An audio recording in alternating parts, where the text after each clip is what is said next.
누군가가 나는 신이다, 나는 날 수 있다라고 외치면서 높은 빌딩에서 뛰어내리기 전에 먼저 자신이 완전 자각 상태에 있는 편이 나을 것이다.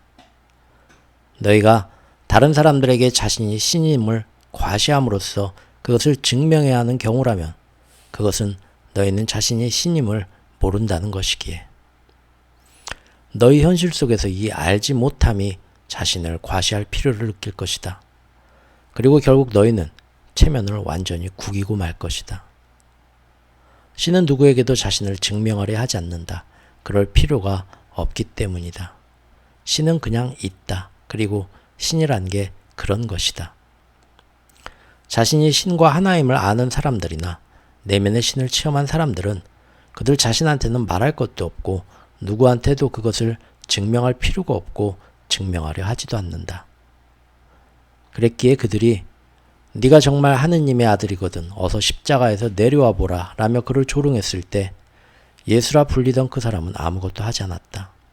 하지만 3일 후에 어떤 목격자도 어떤 관중도 뭔가를 증명해줘야 할 어떤 사람도 없을 때 그는 놀랍다고 말하는 것으로도 부족한 엄청난 일을 가만히 소리 없이 해냈다. 그때 이후로 세상은 두고두고 그 일을 이야기하고 있다.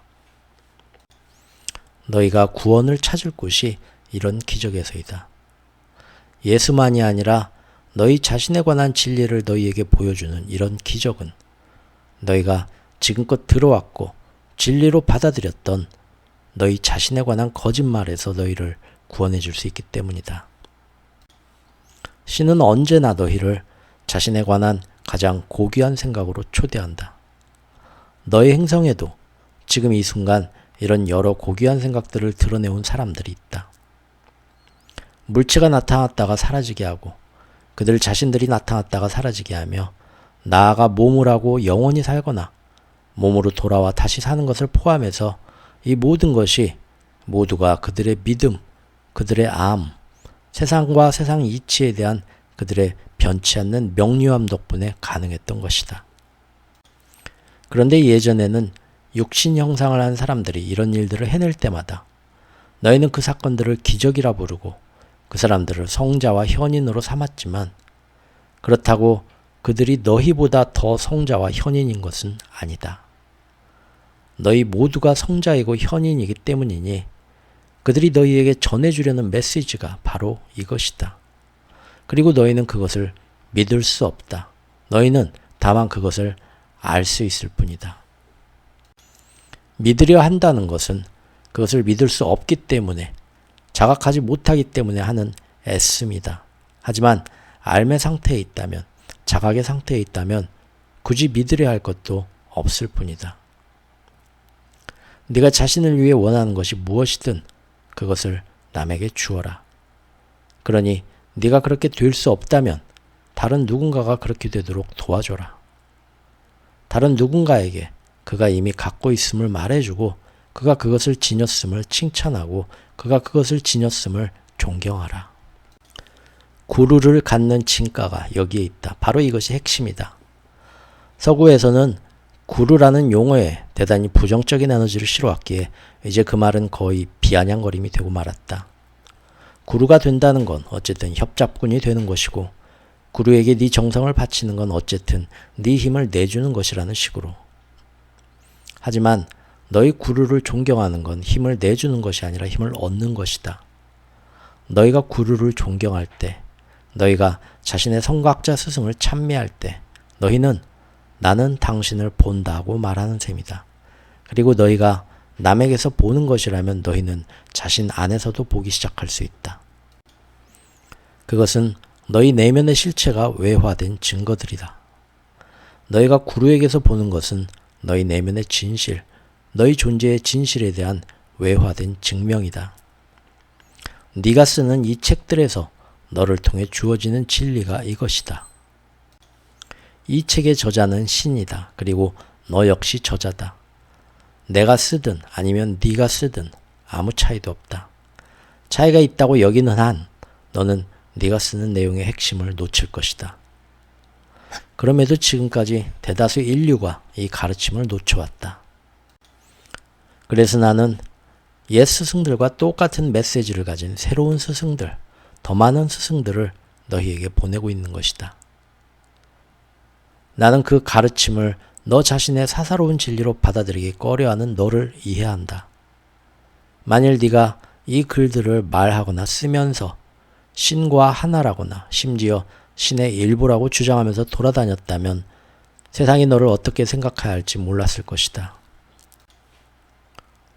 너 스스로 이 멋진 진리의 전달자가 되기에 부적합한 인물이라고 생각하지는 마라. 다른 모든 사람들처럼 너도 가치 있다. 무가치함은 지금까지 인간 종족을 찾아온 것 중에서 최악의 고발장이다. 너는 과거의 근거에서 네 가치를 평가하지만 나는 미래의 근거에서 너의 가치를 평가한다. 미래, 언제나 미래다. 너희 삶은 미래에 있지 과거에 있지 않고 너희 진리 역시 미래에 있지 과거에 있지 않다. 너희가 한 일은 너희가 하려는 일에 비하면 중요하지 않고 너희가 얼마나 잘못했는가는 너희가 얼마나 창조할지에 비하면 무의미하다. 나는 네 잘못을 용서한다. 그 전부를. 나는 네 잘못된 열정을 용서한다. 그 전부를. 나는 네 그릇된 관념과 오도된 이해와 상처주는 행동과 이기적인 결정을 용서한다. 그 전부를.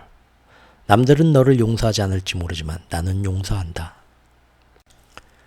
남들은 너를 죄의식에서 풀어주지 않을지 모르지만 나는 풀어준다. 남들은 네가 잊고 앞으로 나아가 새로운 무언가가 되게 놔두지 않을지 모르지만 나는 그렇게 한다. 왜냐하면 나는 네가 예전의 너가 아니라 지금의 너고 앞으로도 항상 그럴 것임을 알기 때문이다. 어떤 죄인이라도 한순간에 성인으로 될 수 있다. 단 1초 만에 단숨에. 사실 죄인 같은 건 없다. 적어도 내게는 아무도 죄 지을 수 없기 때문이니. 내가 너를 용서한다고 말하는 이유가 여기에 있다.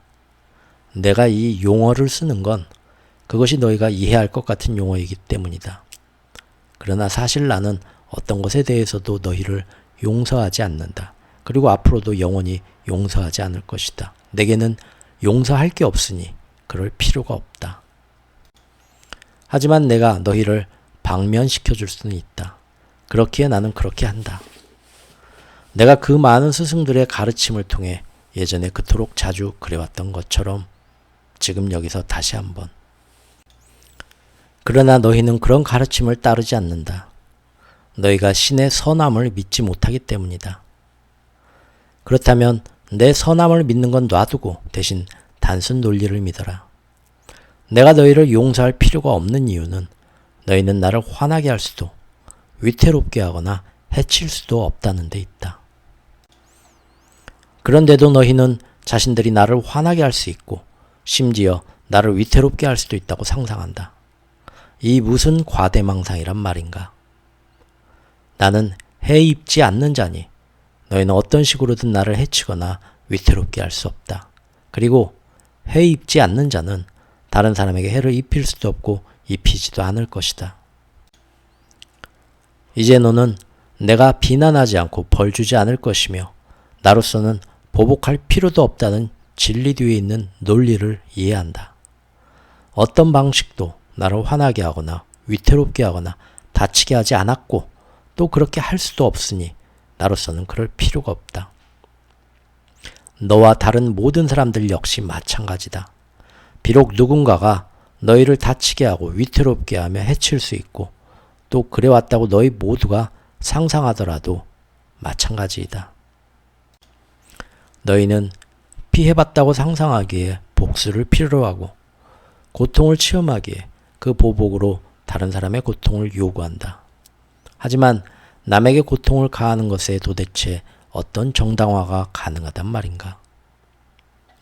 너희는 누군가가 너희에게 상처를 입혔다고 생각하기에 거꾸로 그를 상처 입히는 게 옳고 정당하다고 느끼는가?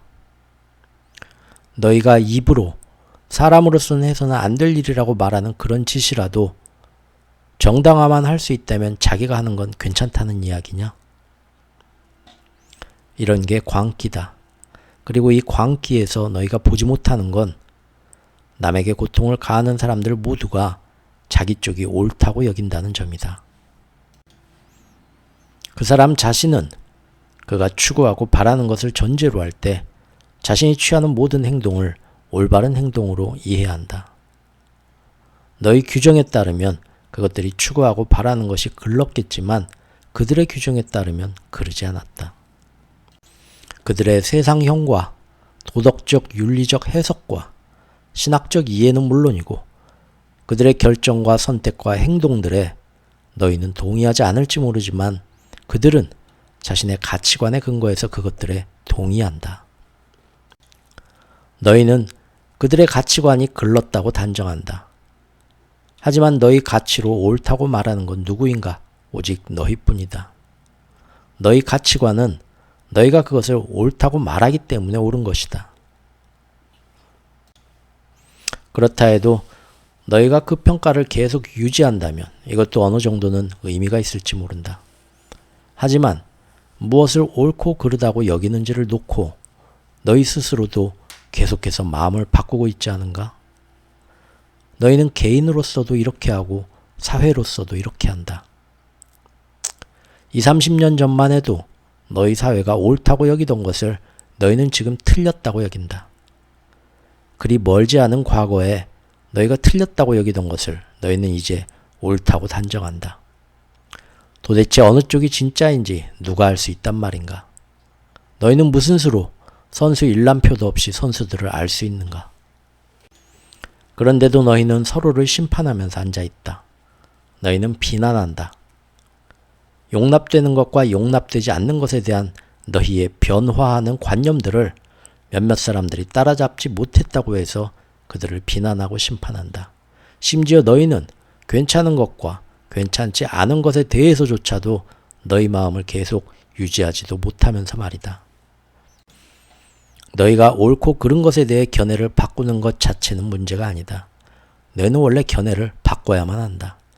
그러지 않는다면 너희는 절대 성장하지 못할 것이다. 변화하는 건 진화의 산물이다. 문제는 너희가 변했거나 너희 가치가 변한다는 데 있지 않다. 문제는 자신이 지금 지닌 가치관이 옳고 완벽한 것이니 나머지 다른 사람들도 그것을 신봉해야 한다는 생각을 많은 사람들이 고집한다는 데 있다. 너희 중에는 지극히 독선적으로 자신을 정당화하는 사람들도 있다. 그런 믿음이 너희에게 진짜 도움이 된다면 그것을 고수하라. 붙들고 포기하지 마라. 옳고 그름에 대한 너희의 견해는 자신이 누군가에 대한 스스로의 규정이다. 하지만 남들에게 너희식으로 규정하라고 요구하지는 마라. 그리고 너희의 지금 믿음과 관행들에 너무 얽매인 나머지 너희의 진화 과정 자체를 멈추게 하지도 마라. 사실 삶이란 너희가 있든 없든 계속되기 마련이니 그렇게 하기를 원하더라도 너희는 그렇게 할 수 없다. 어떤 것도 똑같이 남아있지 않으며 어떤 것도 변하지 않고 그대로일 수는 없다. 변하지 않는다는 건 움직이지 않는 것이고 움직이지 않는 건 죽은 것이다. 삶의 모든 것이 운동이다. 바위조차도 운동으로 가득하다. 모든 것이 움직인다. 그야말로 모든 것이. 움직이지 않는 건 아무것도 없다. 따라서 운동한다는 바로 그 사실 때문에 한순간에서 다음 순간까지 똑같은 건 아무것도 없다. 아무것도. 똑같이 남는 것 혹은 똑같이 남으려 하는 것은 삶의 법칙에 맞서는 것이니 이건 어리석은 짓이다. 이 투쟁에서는 언제나 삶이 이길 것이다. 그러니 변하라. 그렇다. 바꾸어라. 옳고 그름에 대한 너희의 견해를 바꾸고 이것과 저것에 대한 너희의 관념을 바꿔라. 너희의 뼈대를 바꾸고 너희의 체계를 바꾸고 너희의 모델을 바꾸고 너희의 이론을 바꾸어라. 가장 심오한 너희의 진실들도 바뀌게 놔둬라. 부디 그것들을 너희가 손수 바꿔라. 나는 완전히 말 그대로의 뜻으로 말하고 있다. 부디 그것들을 너희가 손수 바꿔라. 자신에 대한 새로운 발상 속에 성장이 있고 있는 그대로에 대한 새로운 발상 속에서 진화가 촉진된다. 그것이 누구고 무엇이고 어디고 언제고 어떻고 왜 그런가에 대한 너희의 새로운 발상 속에서 수수께끼가 풀리고 음모가 드러나며 이야기가 끝난다. 그러면 너희는 새로운 이야기, 더 멋진 이야기를 시작할 수 있다. 어떤 것에 대한 새로운 발상 속에는 흥분이 있고 창조가 있다. 너희 안의 신이 뚜렷이 드러나 충분히 실현되는 지점 또한 여기다. 너희 생각에 아무리 좋았다고 보이는 상황이라도 더 좋아질 수 있고, 너희 생각에 아무리 근사해 보이는 신학과 이데올로기와 우주 철학이라도 훨씬 더 큰 경이로 충만할 수 있다. 천지간에는 너희의 지혜로 상상할 수 있는 것보다 더 많은 것들이 있기 때문이다. 그러니 열려 있으라. 너희가 옛 진리로 편안했다 해서 새로운 진리의 가능성까지 닫아버리지는 마라. 삶은 너희의 안전지대가 끝나는 곳에서 시작된다. 하지만 성급하게 다른 사람을 판단하지 마라. 차라리 판단을 피하고자 하라. 다른 사람의 그름은 어제 아침 너희의 오름이었고, 다른 사람의 잘못은 지금은 바로잡은 과거의 너희 행동이며, 다른 사람의 선택과 결정들이 상처주고 해롭고 이기적이고 용서할 수 없듯이 너희 자신의 허다한 선택과 결정들도 그러했었다. 다른 사람이 어떻게 그럴 수 있는지 도무지 상상할 수 없을 때 너희는 자신이 어디서 왔고 자신과 그 사람 둘 다 어디로 가고 있는지 잊고 있다. 그리고 너희 중에 자신을 나쁜 놈이라고 생각하는 사람들, 자신이 하잘것없고 구제불능이라고 생각하는 사람들에게 말하노니, 너희 중 영원히 길을 잃는 사람은 아무도 없고 앞으로도 영원히 없을 것이다. 너희 모두가 되어가는 과정 속에 있고 너희 모두가 진화를 체험해가는 중이다. 이것이 내가 꾀하는 일이다. 너희를 통해. 죽고 나서도 너희는 원할 때마다 개별 자아의 체험을 다시 창조할 수 있다. 너희가 원할 때마다 언제든 새로운 자신이나 예전의 너희와 같은 자신으로 전체에서 떠오를 수 있다는 뜻이다. 즉 너희는 너희의 개별 의식을 다시 지닐 수 있고 또 그것으로 돌아갈 수도 있다는 뜻이다. 너희는 언제든지 원하는 모든 걸 체험할 것이다. 또한 너희는 죽기 전과 똑같은 사람으로 이승으로 되돌아올 수도 있다. 육신을 가지고도. 마치 예수가 그랬던 것처럼. 예수가 말하지 않았더냐? 너희 역시 이런 일들, 아니 이보다 더한 일들도 할 수 있다고. 즉 예수만이 오직 죽은 자 가운데서 일어난 유일한 사람은 아니라는 의미이다. 너에게 말하노니 죽은 자 가운데서 일으켜진 사람들은 많다. 삶으로 되돌아온 사람들은 많이 있다.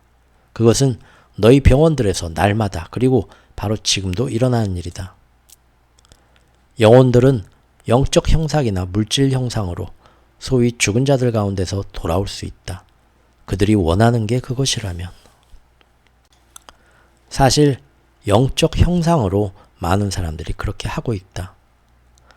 하지만 육신으로 돌아오기를 선택하는 사람들은 많지 않다. 왜냐하면 그건 쉽고 어렵고의 문제가 아니라 바람직한가 아닌가의 문제이기 때문이다. 예전 형상의 육신 그대로 돌아가기를 바라는 혼은 매우 드물다. 영혼이 몸으로 돌아가길 택할 때는 거의 언제나 다른 몸으로서 그렇게 한다. 이런 식으로 해서 그것은 새로운 일정을 시작하고 새로운 기억해냄을 체험하며 새로운 모험들에 부딪힌다. 원래 영혼이 몸에서 떠나는 것은 대개는 그 몸과의 관계가 끝났기 때문이다. 그는 그 몸을 가지고 할 수 있는 일을 다 했다. 그는 자신이 추구하던 체험을 체험했다. 사고로 죽는 사람이라 해도 우연히 죽는 경우는 없다. 이 우주에서는 어떤 일도 우연히 일어나지 않는다. 우연 같은 건 없다. 우연의 일치 같은 것도 없고. 그러니 죽은 사람들을 위해 애도할 필요도 없고 그들 역시 네가 자신들을 위해 애도해 주길 조금도 원하지 않는다. 그들이 어디에 있는지 네가 안다면, 그들이 자기 나름의 고귀한 선택으로 거기에 있다는 걸 네가 안다면 너는 그들의 출발을 축하했을 것이다. 네가 한순간이라도 소위 사후세계란 걸 체험했다면, 너 자신과 신에 관한 가장 근사한 생각을 가지고 거기에 와봤더라면 너는 그들의 장례식에서 가장 유쾌한 웃음을 웃었을 것이고 네 가슴은 기쁨으로 가득 찼을 것이다. 물론 너희는 장례식에서 상실감 때문에 울 수도 있다. 그들을 두 번 다시 보지 못하리라는 걸 알기에. 사랑하던 이를 두 번 다시 붙들거나 껴안거나 만질 수 없고 그와 함께 있을 수 없으리란 걸 알기에 너희는 슬퍼한다. 실컷 운다는 게 바로 그런 것이다. 그런 울음은 너희의 사랑과 너희가 사랑하는 사람을 영광스럽게 한다. 하지만 기쁨에 차서 몸을 떠나는 영혼을 기다리고 있는 현실과 체험이 얼마나 근사하고 경이로운지 안다면 이런 애도조차도 그리 길지 않을 것이다. 사후 세계에 대해 내가 모든 걸 말해준다 해도 너희의 지금 조건, 지금 이해 수준으로는 너희가 그것을 도저히 상상하지 못하는 탓에 일부 밝혀질 수 없는 것들도 있긴 하다. 하지만 그렇다 해도 이야기 될 수 있는 더 많은 것들이 있다. 앞에서 이야기했듯이 소위 사후 세계에서 너희는 지금 체험하는 삶에서와 마찬가지로 세 가지 중 하나를 하게 될 것이다. 너희는 조절되지 않은 생각들을 창조하는데 굴복할 수도 있고 자신의 체험을 선택에 따라 의식하면서 창조할 수도 있으며 존재 전체의 집단의식을 체험할 수도 있다. 이 마지막 체험을 재합일 혹은 하나와의 재결합이라 부른다. 하지만 너희가 첫 번째 길, 조절되지 않은 생각들을 창조하는데 굴복하는 길을 택한다 해도 너희 대다수는 그다지 오래 그렇게 하진 않을 것이다. 이것은 지상에서 너희가 처신하는 방식과 달리 자신이 체험하는 것을 싫어하자마자 너희는 새롭고 좀 더 즐거운 현실을 창조하고 싶어 할 것이기 때문이다. 너희는 부정적인 생각들을 그냥 멈추는 것만으로 이렇게 할 것이다. 이 때문에 너희는 그렇게 하고 싶어 하지 않는 한 그토록 겁내는 지옥을 체험하는 일도 없을 것이다. 설사 그런 경우라도 자신이 원하는 것을 얻는다는 점에서 너희는 행복할 것이다. 그러니 너희는 더 이상 그렇게 하고 싶지 않을 때까지 계속 그것을 체험할 것이다. 하지만 너희의 대다수는 그 체험을 이제 막 시작하려는 그 순간에 이미 거기에서 벗어나 새로운 것을 창조하게 될 것이다. 이와 똑같은 방식으로 너희는 지상에서의 삶에서도 지옥을 없앨 수 있다. 너희가 두 번째 길을 택해 자신의 체험을 의식하면서 창조하는 쪽을 선택한다면 너희는 의심할 여지 없이 곧장 천국에 이르는 체험을 할 것이다. 자유롭게 선택하는 사람이라면 누구라도, 그리고 천국을 믿는 사람들도 누구라도 이것을 창조하려 할 테니 말이다. 설령 천국을 믿지 않는다 해도 너희는 체험하고 싶은 건 뭐든 체험하게 될 테고 이것을 이해하는 순간 너희의 소망은 점점 더 나아질 것이며 그렇게 되면 결국 너희는 천국을 믿게 될 것이다. 그리고 너희가 세 번째 길을 택해서 집단의식의 창조에 더 큰 하나된 존재에 자신을 맡긴다면 너희는 순식간에 완전한 포용과 완전한 평온, 완전한 기쁨, 완전한 자각, 그리고 완전한 사랑 속으로 옮아갈 것이다. 이런 게 바로 집단의식이기 때문이다. 그렇게 되면 너희는 하나임과 하나 될 것이고 너희인 것을 빼고는, 지금까지 존재했던 전부를 빼고는 다른 어떤 것도 존재하지 않게 될 것이다. 다른 뭔가가 있어야 한다고 너희가 결정하기 전까지는. 이것이 너희 다수가 명상 상태에서 아주 잠깐씩 경험하곤 했던 하나임과 하나 되는 체험인 열반의 경지이다. 이것은 말로 표현할 수 없는 황홀경이다. 이렇게 해서 사후에 너희가 무한 시간, 무의 시간 동안 존재 전체와 하나임을, 큰 집단의식과 하나임을 체험하고 나면 너희는 마침내 그 체험을 그만둘 것이다. 하나 아닌 것도 함께 존재하지 않고서는 또 그것이 존재할 때까지는 하나임을 하나임으로 체험할 수 없게 해. 너희는 이것을 이해하면서 다시 한번 분리, 즉 분열이라는 발상과 생각을 창조할 것이다. 그리하여 너희는 영원히 끝없이 영원히 우주 수레바퀴를 따라 여행하고 가고 돌고 존재하게 될 것이다. 너희는 몇 번이고 무수히 여러 번, 그때마다 무한한 기간 동안 다시 하나됨으로 돌아갈 것이고 우주 수레바퀴의 어떤 지점에 있든 하나됨으로 돌아갈 도구가 자신에게 있음을 알게 되리라. 너희는 이 책을 읽고 있는 지금 이 순간에도 그렇게 할 수 있고 내일이라도 명상 속에서 그렇게 할 수 있다. 언제라도 그렇게 할 수 있다.